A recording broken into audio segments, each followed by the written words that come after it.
If you're curious to hear a little music from our guest Carla Lucero, who we spoke to in our most recent episode, check out E4TT's annual concert of music by women and non-binary composers, Midnight Serenades, on January 25th.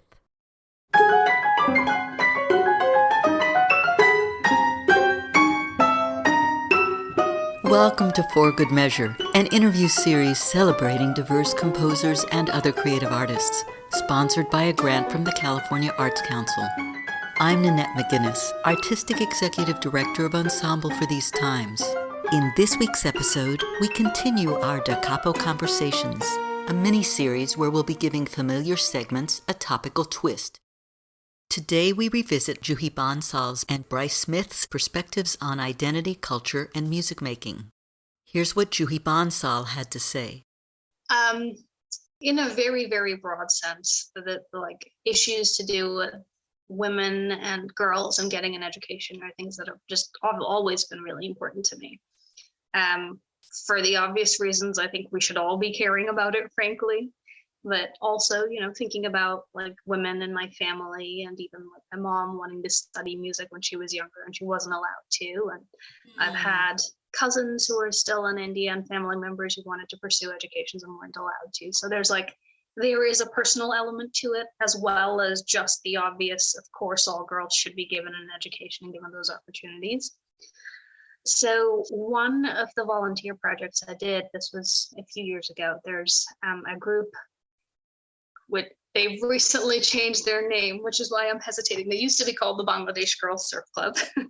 Then it became the Bangladesh Girls and Boys Surf Club. And I think just in the last couple of months, they've actually been adopted under a larger umbrella group as well. But this was a group I got to know about through some volunteering I was doing here locally in Southern California.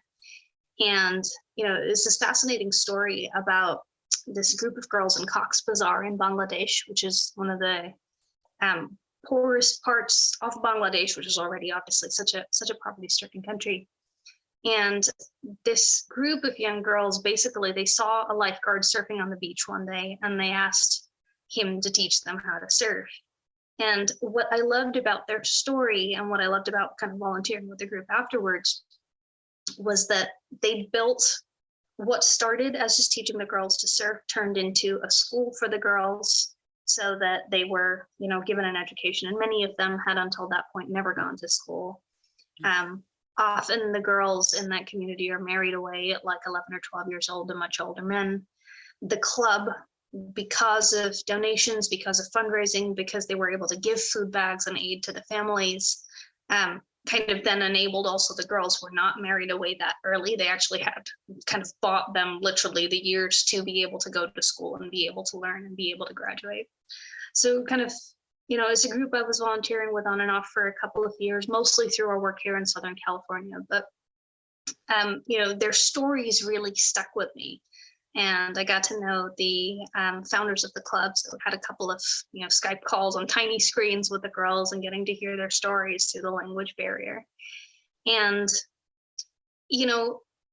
I think that's led to a couple of things. One is just in a very broad sense, wanting to push in every way possible for girls to have a voice. That's girls as composers. That's girls to have an education. In any way that we can talk about that and make that possible, I think I want to be doing that. More kind of, I suppose, more specifically to your answer about how that's inspired my work as well, outside of speaking about it, and outside of kind of trying to fundraise for it. We also did a musical project, I want to say last year, for the Prototype Festival. That was also a digital short about that same story, about the girls and about their experience and about, fighting to be able to make choices and get an education. Here's what Brice Smith had to say. I am an African and Indigenous American flutist, educator, and activist. As a person with intersecting identities, I exist in this sort of paradox. In one light, what I perform reflects who I am, and in no way can I be separated from that art. Simultaneously, I am highly regarded in an art form not created for my identities. For example, many of the gems in the repertoire that perpetuate white supremacy are based on cultural hegemony. Whether or not I accept it, There are societal expectations for me to be an individual that bridges race and classical music. Tokenism is at once necessary for appearances, however still, successful people of color are often not perceived as a part of the collective. The synthesis of these things has created a responsibility to liberate preconceptions of how Black musicians are and can be involved in classical music. Thank you for listening to For Good Measure's Da Capo Conversations, and a special thank you to our guests for joining us today. If you enjoyed this episode, please subscribe to our podcast by clicking on the subscribe button and support us by sharing it with your friends, posting about it on social media, and leaving us a rating and a review. To learn more about E4TT, our concert season online and in the Bay Area, or to make a tax-deductible donation, please visit us at www.e4tt.org. This podcast is made possible in part by a grant from the California Arts Council and generous donors like you. For Good Measure is produced by Nanette McGuinness and Ensemble for These Times and designed by Brennan Stokes, with special thanks to co-producer and audio engineer Stephanie M. Neumann.